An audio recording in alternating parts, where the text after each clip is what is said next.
मित्रों, आजकल इस देश में पूजा की चर्चा बहुत होती है। बहुत सारे लोग कहते हैं हम पूजा करते हैं। बिहार में भी बहुत पूजा होता है।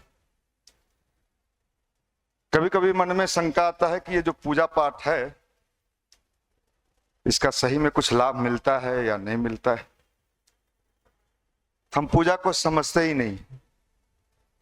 हमारे देश का विज्ञान मात्र कुछ कर्मकांड करने का नहीं होता था, लेकिन हम लोगों ने कर्मकांड को ही पूजा मान लिया।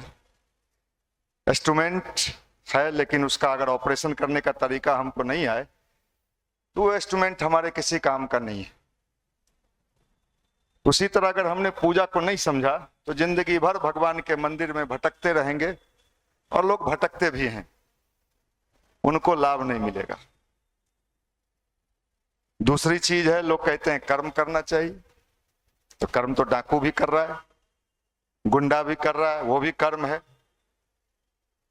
हमारा कर्म सही हो, उस इंस्ट्रूमेंट का नाम ही था पूजा, जिस मेथड से हम अपने कर्म को ठीक कर सकें, राइट दिशा में हम अपनी गाड़ी को चला सकें।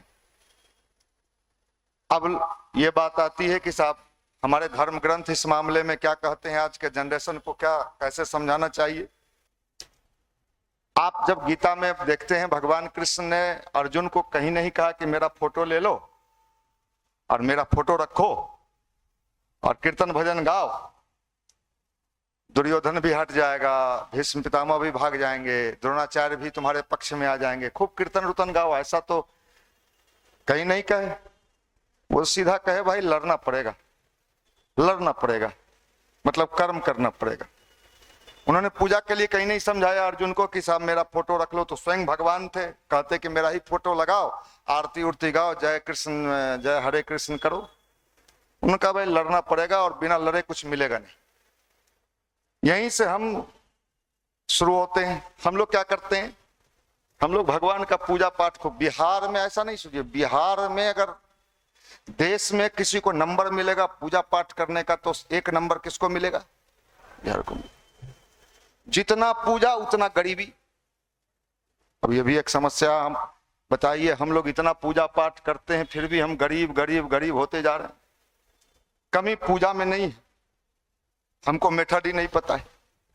आप कहीं गए किसी मेडिकल कॉलेज में और वहां देखे अरे कैंची है, वो चीरा फाड़ करने वाला है, अच्छा हम भी घुसा देंगे। अरे तुम घुसा दोगे वो मर जाएगा, हल्का भी इधर से उधर जाएगा।